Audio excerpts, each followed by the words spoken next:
much to everything what's called in the box. It means that it is never has to leave our computer. Thank you all for joining us here this morning. Myself, Deepika Chandwani, with my teammates that are Jatin Jetwani, Gaurav Gangwani, and Harshita Mangwani of class 11th Commerce. Today, we all are here to talk about the topic which is single entry system and double entry system. So let's begin. First of all, here is an introduction of single entry system. It is not necessary to a small business to maintain books of accounts under double entry system. They are usually happy with the minimum information. Thus, they are adopting a different method which is came to known as single entry system of accounting. Let's move further. Our next topic is meaning of single entry system. It is also known as incomplete accounting system. An accounting system which is not based on the double entry system is known as single entry of accounting. Such system maintains only personal accounts and cash book. Expenses and incomes are reflected in the cash book, whereas personal accounts reflect the position of debtors and creditors. This usually follows cash basis of accounting. Let's move further. Here are the features of single entry system maintained by small business organizations. Maintenance of cash book. Only personal accounts are kept. It is a collection of information from original documents. There is a lack of uniformity, difficulty in preparation of final account.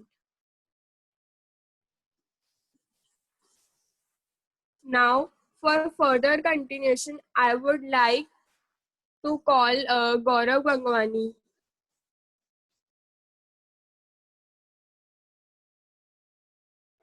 Hello, good morning, everyone who are present here. Now I will discuss about the topic single entry and a double entry system. So let's just first continue with the single entry system. First point of the single entry system, it is a mixture of the double entry, one entry, and no entry. Second, no subsidiary books, asset cash books is maintained. Third, ledger contains person accounts only. Fourth, preparation trial balance is not possible. Fifth, only rough estimates of the profit or loss statements of affairs is made. So now it's turn of double entry system. First point of double entry system is both debit and credit aspects of all transactions are recorded. Second, various subsidiary books are maintained. Third, ledger contains personal, real, and nominal accounts. Fourth, the preparation trial balance is possible. Fifth, trial balance, profit, loss account, and balance sheets are prepared in scientific manner.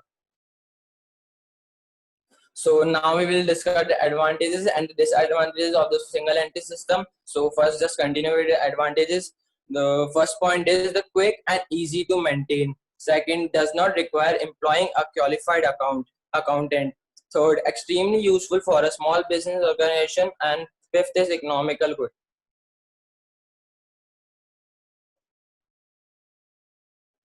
Here are the some disadvantages of the single entry system. First, trial balance cannot be prepared. Second, arithmetical accuracy cannot be guaranteed.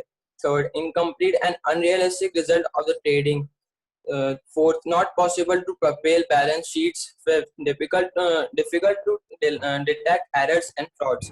Sixth, improve valuation of assets and liabilities. Seventh, chance of mixing business and personal transition of owners. Eight, external agencies cannot be financial information.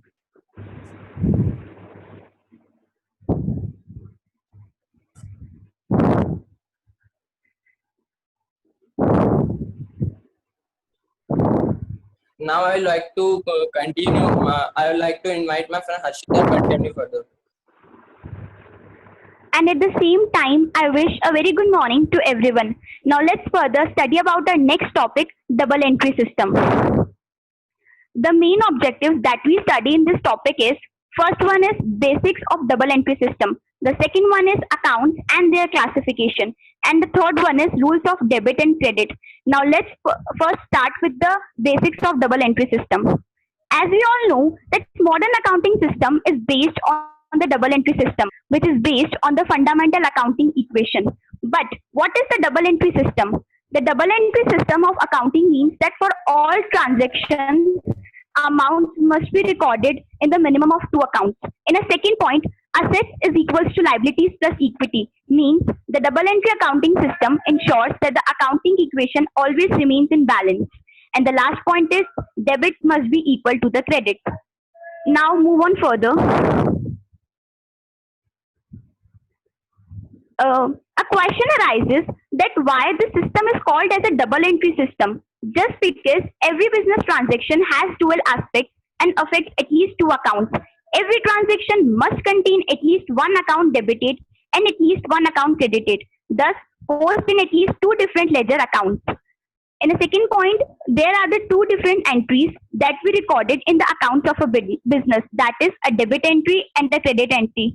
So it also requires that the total entries on the debit side must always equal to the entries on the credit side. Hence, all the business transaction consist of an exchange of one thing for another. Double entry accounting system uses debits and credits to show this fold effect. In a second point, there is a word known as transaction. To understand this term, just move to the next slide. The original entry into the books of business that records the debit and the credit aspects of the source documents that evidence a financial event is called transaction. The examples are purchasing goods, paying bills, receiving cash, selling goods, recording depreciation, making payments, adjustment repayments, etc. As I earlier told you that there are two different entries, that is a debit entry and a credit entry that we record in the accounts of business. So every transaction must include at least one on the account debited and at least one account credited. Debits and credits are the system of motion in bookkeeping to determine how to record any financial transaction. Now let's further move on and talk about accounts and their classification. Account. It is the individual record of an asset, a liability, a revenue, an expense or capital in a summarized manner. It means if I need to see the detail of a purchase or sale, I will see the account of purchase or sale. Account included the detailed record of five elements of accounting. So what are these five elements? To see this thing, just move to the next slide. So here are the classification of accounts, and the account is classified into five elements. That is, first is asset, second is liability, third one is equity, fourth one is income, and the last one is expenses. Here is also mentioned that modern classification of account is based on the expanded accounting equation, just because it is the realistic approach and it is easy to understand. Now I'm handing over this presentation to my friend Jatin Jethwani. Good morning, sir. So now rules of debit and credit. Five elements of account with their respective normal balance. Normal balance, asset, debit, liabilities, credit, capital, credit, revenue, credit, expensive, debit. When increase asset, debit, liabilities, credit, capital, credit, revenue, credit, expense, debit. When decrease asset, credit, liabilities, debit, capital, debit, revenue, debit, and expenses, credit. Now, asset accounts classification: machinery, plant, equipment, building, computer, vehicle, furniture, etc. plus cash plus bank accounts receivable, advance payment of expense, advance rent, advance insurance, etc. Debited: when you buy these assets, when you receive cash, when you deposit, when you sell on credit, when you pay expense in advance. Credited: when you see all these assets, when you pay cash, when you withdraw, when you receive payments against CR scales, when you adjust them. Now, liabilities. Liabilities are the obligation or debts that an enterprise has to pay at some time in the future. They represent creditors claim on the firm assets. Following are the type of liabilities: purchase on credit: when you buy good or asset on credit and promise to pay the due amount at some future, we use accounts payable account for these. Expense due to not paid. If expense like rent, wages, etc. are due on end of the month, year, but not paid are called outstanding expense or accurate expense. Unearned revenue. Suppose Ali is manufacturer of butter. One of his customer pays him rupees 50,000 in advance. Unless Ali delivers the butter to his customer, the amount will be not to treated as sales or revenue, but it would be treated as liability. When Ali delivers the butter, unearned revenue will be converted into revenue. Now, liabilities. Purchase on credit accounts, payable rent, payable pages, payable, etc. Advance from customers. Debited. When you pay goods, asset bought on credit, when unpaid expense are paid. When goods are delivered for the amount received or cash returned. Credit. When you buy good asset on credit. When expense not paid on time. When advance received from customer. Capital or equity. Equity or capital represent the owner's claim to the asset. When a new business starts, capital includes the amount invested by owner in the term of cash or asset.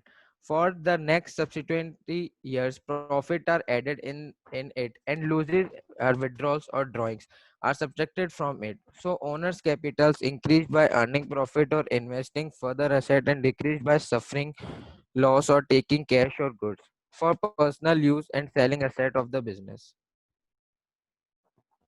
Now I hand over this PPT to Deepika Chandwani for continuing.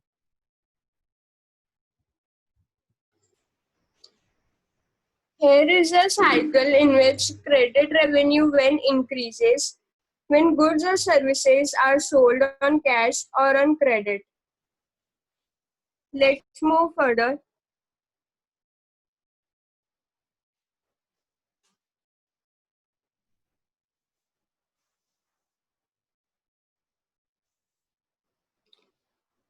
The next topic is revenue income. There is a fundamental difference between revenue and income. Revenue refers to the amount a business earns by selling services and products. Income described as the excess amount of revenues over expenses. Increases in revenue results in increase in income. When a business sells goods or services, it receives cash at the same time or some future time, but in both cases, revenue and income increase.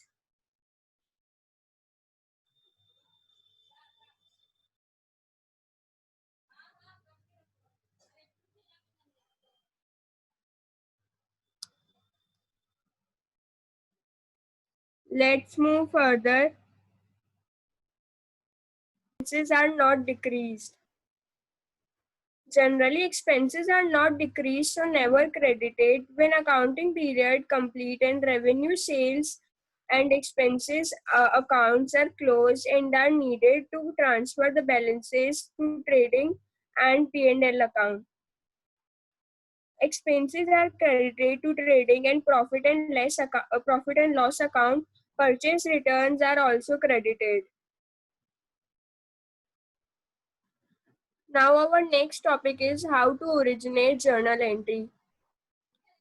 First, we have to know what is a journal entry.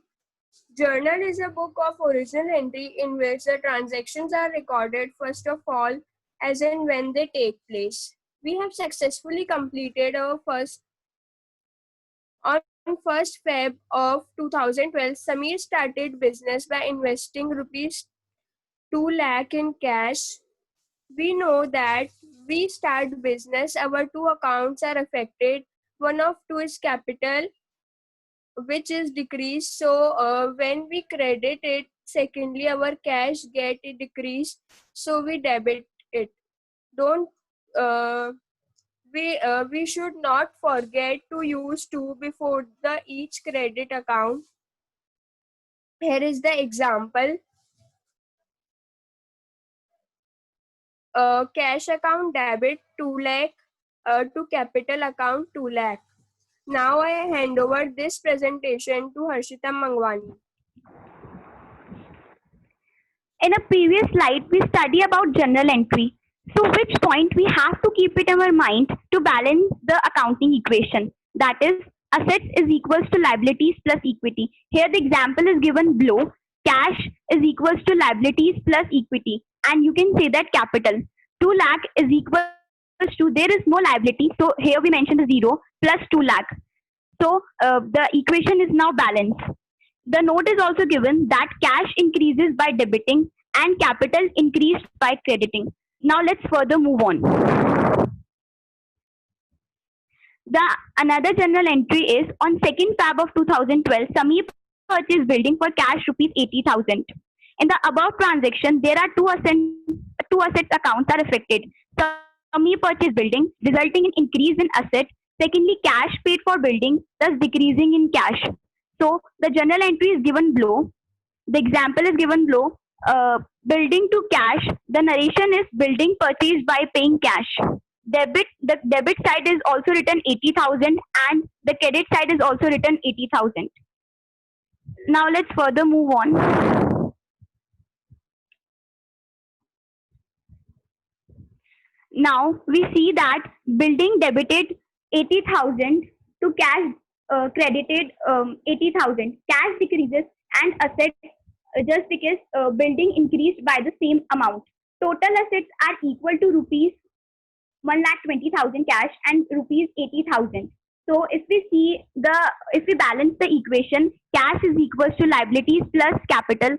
2 lakh, there is no liability, so here we mention again 0 and plus 2 lakh. So the equation is now balanced. Here is also the note given that cash increased by debiting and building also increased by debiting also.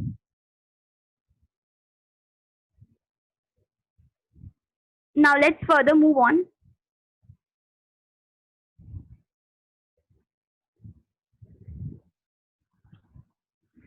Thank you for giving us this. Thank you for giving us your precious time and also give us this opportunity. I hope this presentation is understandable by all of you.